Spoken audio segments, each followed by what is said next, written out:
Биздин кайрылуу ушу билим берүү министри, спорт жана жаштар иштери боюнча министр жана министрлер кабинетинин төрагасы Улукбек Мариповго кайрылуу жолдоп атабыз. Бакай Ата айылынын айыл аймагын жаштардын атынан. Кызыл Сай айылында жайгашкан жатак интернат мектебин спорт мектеп кылып которуп берүүңүздөрдү суранабыз.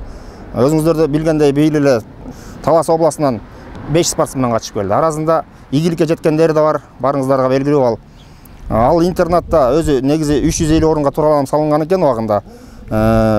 Илгери Союз убагында малчылардын балдары жана ата-энеси жок балдар окучу экен. Азыр 350 орундан биз билгенден бир 100га жакын эле бала окуйт экен.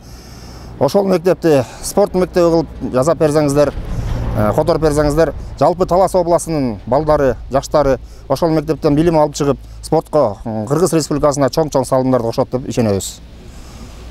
Жана жалпы Талас элинин ушул видеону көргөн жерден, Facebook'тан болобу, Одноклассникадан болобу, соцсеттерден көбөйтүп, дальше улантып берүүңүздөрдү суранабыз.